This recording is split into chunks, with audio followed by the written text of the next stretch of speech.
Hello বন্ধুরা, আশা করি তোমরা সবাই ভালোই আছো। আজকে আমরা একটা গুরুত্বপূর্ণ বিষয় নিয়ে আলোচনা করব, যে দুটো বিষয় টেন্স গঠনে গুরুত্বপূর্ণ ভূমিকা গ্রহণ করে। সেই দুটো হচ্ছে ভার্ব টু বি এবং ভার্ব টু হ্যাভ। আমি ভার্ব টু বি এবং ভার্ব টু হ্যাভের বিভিন্ন আলোচনা আগেই করেছি। আমরা জানি ভার্ব টু বির হচ্ছে 5টা রূপ। প্রেজেন্ট টেন্সে এম ইজ আর, পাস্ট টেন্সে ওয়াজ ওয়ার, ফিউচারে শ্যাল উইল বি।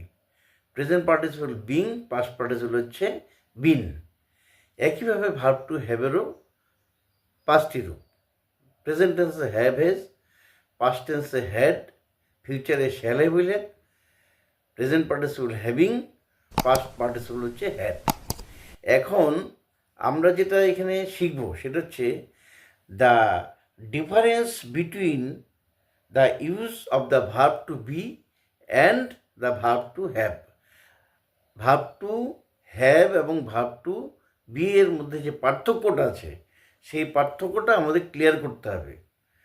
এই বিষয়েই এখন আমরা আলোচনা করব। তো এই ভার্ব টু বি এর প্রেজেন্টেশন ছিল I am, we are, you are, you are, he is, she is, Dick is, দেয়ার।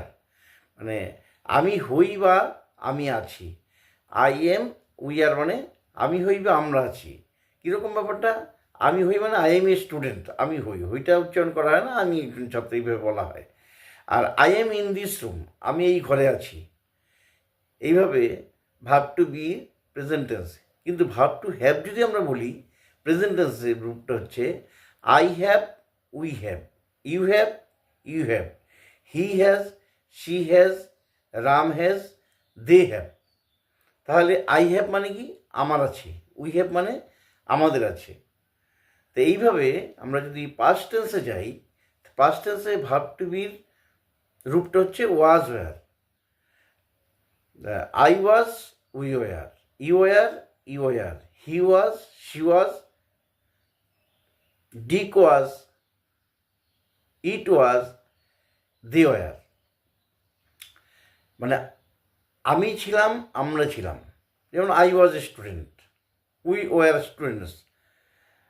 এইভাবে ইউ ওয়ার তুমি ছিলে, আরেকটা ইউ ওয়ার মানে তোমরা ছিলে। হি ওয়াজ সে ছিল, শি ওয়াজ সে ছিল, ডিক ওয়াজ ডিক ছিল, এবং দে ওয়ার হচ্ছে তারা ছিল। এখন এই ভার্ব টু হ্যাভের পাস্ট টেন্স হচ্ছে হ্যাড। হ্যাড মানে কি? ছিল। ওয়াজ মানেও ছিল, হ্যাড মানেও ছিল। তাহলে had, I had, we had, you had, you had, he had, she had, Ram had, they had. I had মানে আমার ছিল, উই হ্যাড মানে আমাদের ছিল, ইউ হ্যাড মানে তোমার ছিল, আর ইউ হ্যাড মানে তোমাদের ছিল, হি হ্যাড মানে তার ছিল, দে হ্যাড মানে তাদের ছিল। তাহলে ভার্ব টু বির যে ছিলটা সেটা হচ্ছে আমি ছিলাম। মানে ব্যক্তি যদি নিজে থাকে বা নিজে হয় বা নিজে ছিল, এই সমস্ত ক্ষেত্রে ভার্ব টু বি ব্যবহার করতে হয়। কিন্তু ব্যক্তির অধিকারে যদি কোনো কিছু থাকে বা ব্যক্তির অধিকারে যদি কোনো কিছু থাকে, তাহলে ভার্ব টু হ্যাভ ব্যবহার করতে হয়। যেমন আই হ্যাভ এ পেন, আমার একটি কলম আছে। আই হ্যাড এ পেন, আমার একটি কলম ছিল। তাহলে there is a sky and far difference between the uses of verb to be and verb to have. So আমাদের সতর্ক থাকতে হবে কখন আমরা ভার্ব টু বিটা ব্যবহার করব, কখন ভার্ব টু হ্যাভটা ব্যবহার করতে হবে। একইভাবে ফিউচার টেন্স যদি আমরা যাই, তাহলে দেখা যাবে I shall be, we shall be, you will be, you will be, he will be, she will be, it will be, Ram will be, they will be. I shall be মানে কি? আমি হব বা আমি হইব। আমি হইব, আমরা হইব, তুমি হবে, তোমরা হবে, সে হবে, তারা হবে, এরকম ব্যাপারটা। ব্যক্তি নিজে হবে। কিন্তু যদি বলা হয় আই শ্যাল হ্যাভ, মানে আমার থাকবে, উই শ্যাল হ্যাভ মানে আমাদের থাকবে, ইউ উইল হ্যাভ মানে তোমার থাকবে, আর ইউ উইল হ্যাভ মানে তোমাদের থাকবে, হি উইল হ্যাভ তার থাকবে, আর দে উইল হ্যাভ মানে তাদের থাকবে। তাহলে এই যে ভার্ব টু বি এবং ভার্ব টু হ্যাভের পার্থক্যটা খুব ভালো করে লক্ষ্য করতে হবে। আবার বলি, ভার্ব টু বি কখন হবে? যখন ব্যক্তি নিজে থাকে, নিজে ছিল বা নিজে হবে, এই সমস্ত ক্ষেত্রে ভার্ব টু বি হবে।